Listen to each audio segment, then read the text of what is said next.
Now artificial method of asexual reproduction, पीछे जो हमने डिस्कस करे वो हमने natural methods of asexual reproduction discuss करे, जिसमें हमने कटिंग वेजिटेटिव प्रोपगेशन पढ़ा, एपोमिक्सिस पढ़ा, ठीक है। अब जो हम पढ़ रहे हैं वो आर्टिफिशियल मेथड पढ़ रहे हैं। प्लांट में asexually reproduce by different technique with the objective of improving crops, orchards, and ornamental plant. Humans have provided various methods for propagation of plant by vegetative reproduction. Most of these methods are based on ability of plant to form adventitious roots or shoots. Following are the method of artificial method of asexual reproduction by cutting and by tissue culture. Artificial method में उन्होंने क्या बोला है कि बहुत सारी techniques अब evolve हो गई हैं, जिसमें आप एसेक्सुअली जो है प्लांट को रिप्रोड्यूस करा रहे हो, और बहुत सारी जनरेशन आपके पास फॉर्म हो जाती है। ऑब्जेक्टिव क्या होता है कि कुछ ऐसे प्लांट्स, कुछ ऐसी वुड, कुछ ऐसी चीज़ें जो आपके पास लेसर क्वांटिटी में, तो आप उसकी रिप्रोडक्शन को बढ़ाते हैं आर्टिफिशियली खुद ये काम करके, ठीक है। आप उसकी ग्रोथ बढ़ा देते हैं, बेसिकली आप उसकी पूरी जो है ना फील्ड बढ़ा रहे हैं एक तरह से।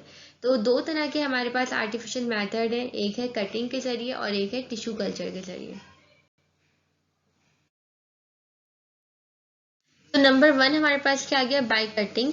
Many house plants, woody ornamentals and orchid trees are asexually reproduced from plant fragments called cutting. In some cases, shoots or stem cuttings are used. At the cut end of the shoot, a mass of dividing undifferentiated cells called a callus form, and then adventitious root develop from a callus.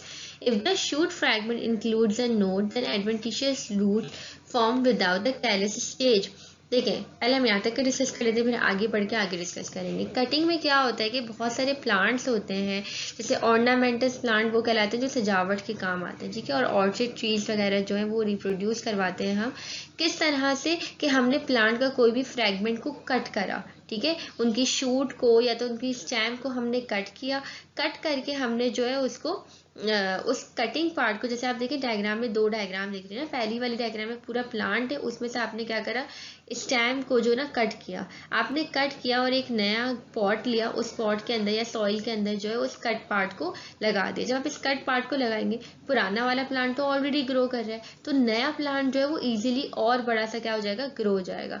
होता क्या है असल में, जो cut end of the shoot है, ठीक है, ये जो कट एंड है इधर जो है वुंड के तौर पे, जैसे हमें जख्म लगता है तो हमारी जो है जो भी चोट होती है आगे खराश वगैरह बन जाती है ना, तो इस तरह प्लांट के अंदर क्या होता है कि प्लांट के अंदर जब भी हम कट करते हैं या कोई वुंड होता है तो उधर कैलस फॉर्म हो जाता है, ठीक है। वो कैलस फॉर्म होता है और वही कैलस जो है वो कन्वर्ट हो जाता है, उसी से जो ना एडवेंटिशियस रूट जो है डेवलप हो जाती है, ठीक है। ये क्या होता है कि जब आपने कट किया, उसके अराउंड जो है उसको सील करने के लिए कैलस फॉर्म होता है, और उसी कैलस के अंदर एडवेंटिशियस रूट सिस्टम पूरा डेवलप हो जाता है। जब रूट्स बन जाएंगी तो ईजिली प्लांट और क्या हो जाएगा, ग्रो हो जाएगा। If the shoot fragment include a node, then adventitious root form without a callus stage. अगर आपने शूट कट करी, शूट मतलब वही स्टेम कट करी है, ठीक है, और उसके अंदर कोई नोड है, ठीक है, नोड इंटर नोड आपको पता होगा, नोड का अगर कोई पॉइंट है तो वहां पे एडवेंटिशियस रूट फॉर्म होंगी विदाउट कैलस फॉर्मेशन, ठीक है। उस स्टेज में क्या होगा कि जरूरी नहीं कैलस फॉर्म, क्योंकि वो नोड है तो डायरेक्टली वहीं से एडवेंटिशियस रूट क्या हो जाएंगे, डेवलप हो जाएंगे। Some plants including Bryophyllum can be propagated from single leaf rather than the stem. मतलब जो इन्होंने एग्जाम्पल दी कि जो ब्रायोफाइलम है उनके अंदर कुछ प्लांट्स ऐसे हैं जो सिर्फ एक लीफ से आप जो ना पूरा जो ना प्लांट ग्रो कर सकते हैं। लाइक इसमें आप स्टेम भी नहीं ले रहे, रूट भी नहीं ले, लेकिन उसकी लीफ में इतनी कैपेबिलिटी कि आपने के कट पार्ट लीफ का लिया, उसको नए उसमें पॉट में रखा, तो वो लीफ ही पूरा प्लांट क्या कर देगी, ग्रो कर देगी। For still other plant cutting are taking from specialised storage stem. कुछ में आप स्टोरेज स्टेम से कटिंग पार्ट लेते हैं, ये वेरी करता है, आप किसी में कुछ भी ले सकते हैं, ठीक है, but it depends upon the ability of that plant, ठीक है। जैसे ब्रायोफाइलम में उन्होंने बताया कि लीव्स के अंदर ये एबिलिटी होती है, कुछ के अंदर शूट्स में होती है, कुछ के अंदर रूट्स में होती है। For example, a potato can be cut up into several pieces each with a vegetative bud और eye that regenerates a whole plant.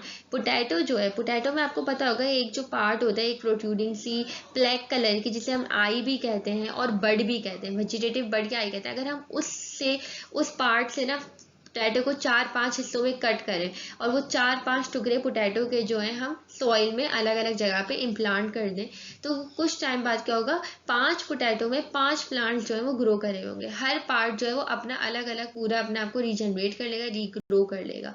तो this is the artificial method by which you can grow the plant from cutting another plant. Now second method जो हमारे पास आता है वो कहलाता है बाय टिश्यू कल्चर और test tube cloning and related technique. इसमें जो हम करते हैं वो जो टेक्निक है इसे हम कहते हैं टिश्यू कल्चर, और जो ऑर्गेनिज्म होता है ऐसा हम कहते हैं क्लोन फॉर्मेशन। ठीक है, मतलब क्लोनिंग जो है आपने पढ़ा हुआ होगा फर्स्ट ईयर में, उसी तरह से जो ना इसमें हम प्लांट्स के अंदर कर रहे होते हैं। IoT technologists have adopted test tube method to create and clone plant varieties। ठीक है, जो टेक्नोलॉजिस्ट हैं उन्होंने क्या करा है कि अब टेस्ट ट्यूब मेथड निकाला है नई तरह की प्लांट वैरायटीज बढ़ाने के लिए। ठीक है, इसे हम कहते हैं क्लोन प्लांट वैरायटीज। अब हम डिस्कस कर लेते हैं कि प्रोसेस होता किस तरह से, क्या होता है। Cloning is a Greek word which means twig, the artificial technique of asexual reproduction in which a genetically identical individual are produced from a single parent cell is called cloning. Organisms reproduce their clonings are called clones. Clones are genetically duplicate copies of their own and single parent. Clones show little genotypic difference from their parent due to mutation. देखिए cloning में क्या होता है, cloning एक artificial technique है, आपको पता है, और इसमें जो ऑर्गेनिज्म फॉर्म होते हैं, जो जनरेशन फॉर्म होती है, वो क्लोन्स कहलाते हैं, और वो जेनेटिकली क्या होती है, आइडेंटिकल होती है टू दियर पेरेंट्स से। ठीक है, बिल्कुल एग्जैक्ट कॉपी होती है वो अपने पेरेंट्स के। Clones are genetically duplicate copies of their own और सिंगल पेरेंट। सिंगल पेरेंट से आप जो है वो बिल्कुल उनकी कॉपी फॉर्म कर सकते हैं, और उनके अंदर जो उनका जीनोटाइप है या जो जीन्स है उनमें बहुत लिटिल डिफरेंस होता है फ्रॉम देयर पेरेंट्स से, क्योंकि कुछ म्यूटेशन हो जाती हैं, कुछ चेंजेस आते हैं, जिसकी वजह से बहुत लिटिल डिफरेंस इनके अंदर रह जाता है। और जो सारे प्लांट्स आते हैं वो बिल्कुल same size, same shape, same colour और सेम वैरायटी के फॉर्म होते हैं। अच्छा, पीछे जो है हमने थोड़ा सा इंट्रोडक्शन क्लोनिंग का पढ़ लिया था, अब हम यही पढ़ लेते हैं कि इसमें क्लोनिंग की कैरेक्टरिस्टिक्स पढ़ ली थी पीछे। अब हम पढ़ लेते हैं कि क्लोनिंग या टिश्यू कल्चर जो है वो होता किस तरह से। टिश्यू कल्चर मतलब टिश्यू को कल्चर करना। ठीक है, एक अगर आम जबान में हम बात करें, अब इस प्रोसेस में होता क्या है, पहले मैं आपको वैसे ही इसका थोड़ा सा बैकग्राउंड दे देती हूँ ताकि जब हम पढ़ें तो आपको अंडरस्टैंडिंग हो जाए। क्या होता है कि आपने कोई भी प्लांट है, प्लांट का कोई भी सेल ले लिया, रूट का, स्टेम का, शूट का, किसी भी कोई प्लांट का सेल लिया, प्लांट के सेल में से सेल वॉल को रिमूव किया। जब आप सेल वॉल रिमूव करते हैं तो वो प्लांट क्या कहलाता है, वो जो सेल है वो क्या कहलाता है, प्रोटोप्लाज्म कहलाता है। ठीक है, जब आप सेल के साथ होते हैं, सेल वॉल के साथ होता है, वो साइटोप्लाज्म कहलाता है। जब आप सेल वॉल रिमूव कर देते हैं तो वो सेल जो है वो प्रोटोप्लाज्म कहलाता है। उस प्रोटोप्लाज्म को आपने क्या करा, टेस्ट ट्यूब में रखा।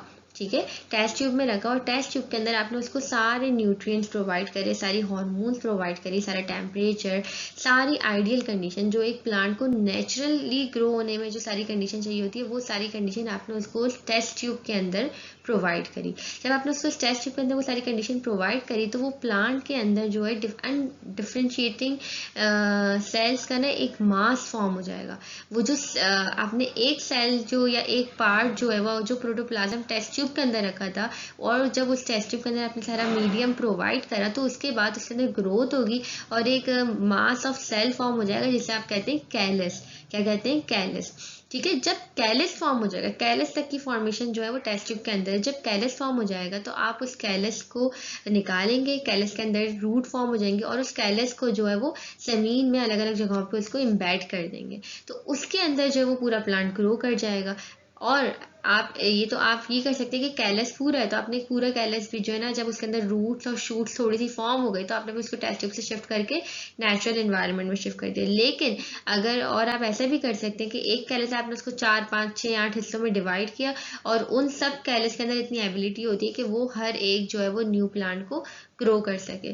तो इस तरह से इसे हम कहते हैं टिश्यू कल्चर, कि बेसिकली आपने आर्टिफिशियल मीडियम के अंदर, आर्टिफिशियल इन्वायरमेंट के अंदर जो है प्लांट को ग्रो करवाया। अब हम इसको थोड़ा सा यहाँ से पढ़ लेते हैं। The growth of the tissue in an artificial liquid culture medium takes place in 1902. He generated a whole plant from a somatic cell of a carrot mature and specialized plant cell nucleus retain the ability to grow into a new plant under suitable condition. इसने क्या कहा कि 1902 में technique आई थी और artificial liquid medium provide किया था, ठीक है। उसमें उसने क्या किया था कि पूरा एक प्लांट जनरेट करा था सिंपल एक सोमैटिक सेल से। कैरेट था, कैरेट का कोई भी सोमैटिक सेल ले लिया, रूट स्टेम लीफ कोई भी सोमैटिक सेल लिया, और उस प्लांट के अंदर उस सेल को जो है इस तरह से उसने कल्चर किया, आर्टिफिशियल मीडियम प्रोवाइड किया, तो उसने पूरा एक न्यू प्लांट को क्या कर दिया, ग्रो कर दिया। अब दो मेथड है। फर्स्ट मेथड में क्या है, इसमें वही वाली बात है जो मैं आपको पूरा बता चुकी हूँ कि आपने small piece of plant tissue is taken from a root और स्टेम, रूट और स्टेम से आपने कोई भी स्मॉल पीस लिया, this tissue is separated into an individual cell by treating it with enzyme, इसको आपने एंजाइम ट्रीटमेंट प्रोवाइड किया। These cell are then treated with specific plant hormone, plant hormones आपने मतलब ये अलग अलग करके लिखा है, मैंने आपको एक साथ बता दी कि आपने सारी जो है वो नेचुरल कंडीशन जो रिक्वायरमेंट होती है वो सब आपने आर्टिफिशियली प्रोवाइड कर दिया, जिसमें हार्मोन्स एंजाइम और सब कुछ आ गया। These hormones include a cell division and differentiation, जिसकी वजह से उसके अंदर सेल डिवीजन हुई, डिफरेंशिएशन हुई, thus a complete plant is produced from a single cell। उस सिंगल सेल से क्या हो गया, एक कंप्लीट प्लांट क्या हो गया, ग्रो हो गया। सेकेंड मेथड में क्या है, small piece of plant tissue is placed in a nutrient medium, the cell start division and produces shapeless mass called callus, this callus produces completed plant in the presence of a specific hormone, ठीक है। Second method में क्या है, second method में with callus formation के साथ है, मतलब आपने क्या करा कि वो प्लांट का पीस लिया, उसको जो है वो उसके अंदर रखा और आर्टिफिशियल मीडियम के अंदर रखा, तो उसमें कैलस फॉर्म हुआ, उस कैलस के अंदर रूट स्टेम्स फॉर्म हुई और उसको आपने क्या करा, इम्प्लांट कर दिया। फर्स्ट मेथड में ये था कि उसने भी इसी तरह से था कि आपने टिश्यू का कोई भी प्लांट जो है वो लिया, उसको मीडियम में रखा, उसको एंजाइम ट्रीटमेंट दिया और उसको जो है ग्रो करवाया। अच्छा, एक और आता है प्रोटोप्लाज्म फ्यूजन टेक्निक भी एक आती है। उसमें क्या होता है कि आप ना दो सेल हैं, ठीक है, दो प्लांट सेल हैं, उसको आपने क्या करते हैं, फ्यूज करते हैं। फ्यूज किस तरह से करते हैं कि एक सेल है, दूसरा सेल है, पहले सेल की आपने क्या करी, सेल वॉल रिमूव करी, दूसरे सेल की भी सेल वॉल रिमूव करी। जब दोनों की सेल वॉल रिमूव करी तो वो दोनों क्या कहलाएंगे, प्रोटोप्लाज्म कहलाएंगे। उन दोनों के प्रोटोप्लाज्म को जब आप फ्यूज करेंगे, जब आप मिक्स करेंगे, तो दोनों के जो डीएनए हैं वो क्या हो जाएंगे, मिक्स हो जाएंगे। जब दोनों के डीएनए मिक्स हो जाएंगे तो आपके पास एक न्यू किस्म की वैरायटी आएगी, जिसे हम कहते हैं मिक्स्ड वैरायटी। क्या कहते हैं, मिक्स वैरायटी आती है हमारे पास। ये एक टेक्निक क्या कहलाती है, प्रोटोप्लाज्म फ्यूजन टेक्निक कहलाती है। अच्छा, इसके अंदर जो है आप जो है मिक्सचर भी फॉर्म कर सकते हैं, जैसे जो माल्टा है वो क्या है, वो मिक्सचर है। जैसे जो आपने दो ऑरेंज की वेराइटीज़ को मिलाया तो आपके पास एक तीसरी न्यू वेराइटी, सब कहते हैं माल्टा। तो प्रोटोप्लाज्म फ्यूजन टेक्निक में सक्सेसफुल रेट थोड़ा कम होता है, बट न्यू टाइप की वेराइटी जो है ना आपके पास आ सकती है। अच्छा, इन्हीं प्रोसेस के अंदर हम कुछ जेनेटिकली इंजीनियरिंग भी करते हैं, जो बायोटेक्नोलॉजी में चैप्टर नंबर 9 में मैं समझाऊंगी। जेनेटिकली इंजीनियरिंग में आप क्या करते हैं कि आप जो है डीएनए के अंदर कुछ रद्दोबदल करते हैं, ठीक है। नेचुरल डीएनए के अंदर कुछ चेंजेस लाते हैं, कुछ उसके अंदर ऐसे जीन ऐड करवाते हैं जो आपके फ़ायदे के लिए हो, ठीक है। जैसे इसमें एक एग्जांपल थी बुक के अंदर कि पोटैटो की और ब्लैक नाइट शेड जो उसकी वाइल्ड वैरायटी है, उन दोनों को जो है हमने फ्यूज़ करवाया।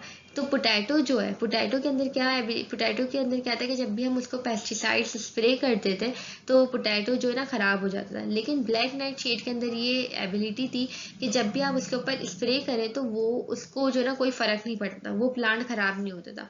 तो हमने क्या करा कि उसका जीन जो है उसके पोटैटो के प्लांट के अंदर जेनेटिकली इंजीनियर के थ्रू ऐसे जीन पुट करे ब्लैक नाइट शेड के, वो कि जो ना वो भी, अब जब नया प्लांट जब ग्रो हुआ ना पोटैटो का, तो उसके अंदर भी ये एबिलिटी थी कि उसने भी क्या करा, रेजिस्ट करा उसके अंदर, क्योंकि हमने उसके अंदर क्या इंसर्ट किया, जीन इंसर्ट किया, एक फॉरेन डीएनए इंसर्ट किया। तो जब नया पोटैटो प्लांट की वैरायटी आई तो उसके अंदर ये एबिलिटी थी कि जब हम वीट को मारने के लिए, दवाइयों को, कीड़ों को मारने के लिए जब उसके ऊपर स्प्रे करते हैं तो पोटैटो प्लांट जो है वो एज इट इज रहता, कोई रेजिस्टेंस इसके अंदर नहीं आती। तो बेसिकली ये टॉपिक था तो नहीं, बट ये एक नॉलेज थी बुक के अंदर थी, तो मैंने आपको ये सब कुछ डिस्क्राइब कर दिया ताकि आप लोग की इन्फॉर्मेशन में ये बात रहे।